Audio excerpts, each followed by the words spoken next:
मूले वटस्य मुनिपुङ्गवसेव्यमानम् मुद्राविशेषमुकुलीकृतपाणिपद्मम् मन्दस्मितं मधुरवेशमुदारमाध्यम् तेजस्ततस्तु हृदये तरुणेन्दुशान्तं शारदचन्द्रकान्तिधवलं चन्द्राभिरामाननं चन्द्रार्कोपमकान्तिकुण्डलधरं चन्द्रावधातां सुखं वीणां पुस्तकमक्षसूत्रवलयं व्याख्यानमुद्रां करैः बिभ्राणं कलये हृदा मम सदा शास्तारमिष्टार्थदम् कर्पूरगात्रमरविन्ददलायदाक्षं कर्पूरशीतलहृदं करुणाविलासं चन्द्रार्धशेखरमनन्तगुणाभिरामम् इन्द्रादिसेव्यपदपङ्कजमीशमीडे द्युत्रोदस्वर्णमयासनस्थं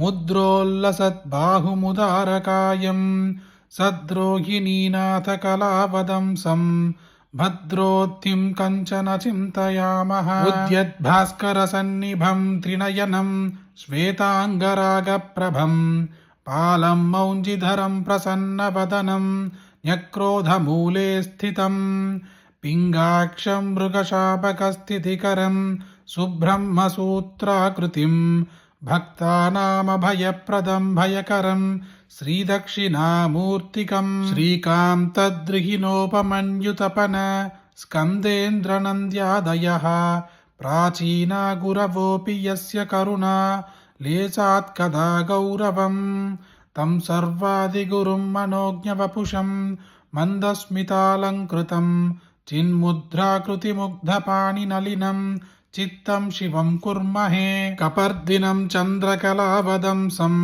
त्रिनेत्रमिन्दुप्रतिमाक्षिताज्वलं चतुर्भुजं ज्ञानदमक्षसूत्र पुस्ताग्निहस्तं हृदि भावयेत् शिवं वामोरूपरि संस्थितां गिरिसुधा अन्योन्यमालिङ्गितां श्यामामुत्पलधारिणीं शशिनिभां चालोकयत्वं शिवम् आश्लिष्टेन करेण पुस्तकमथो कुम्भं सुधाभूरितं मुद्रां ज्ञानमयीं दधानमवरैर्मुक्ताक्षमालं भजे वटधरुनिकटनिवासं पटुधरविज्ञानमुद्रितकराब्जं कञ्चनदेशिकमाद्यं कैवल्यानन्दकन्दलं वन्दे इति ಶ್ರೀದಕ್ಷಿಣಾಮೂರ್ತಿ ನವರತ್ನಮಾಲಾ ಸ್ತೋತ್ರಂ ಸಂಪೂರ್ಣಂ. ಧನಯೋಗವನ್ನು ಕೊಡುವ ಈ ದಕ್ಷಿಣಾಮೂರ್ತಿ ಸ್ತೋತ್ರವನ್ನು ನೀವೊಬ್ಬರೇ ಕೇಳಿದ್ರೆ ಸಾಕ?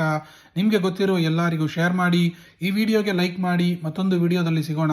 ಜಯ ಜಯ ಶಂಕರ, ಹರ ಹರ ಶಂಕರ.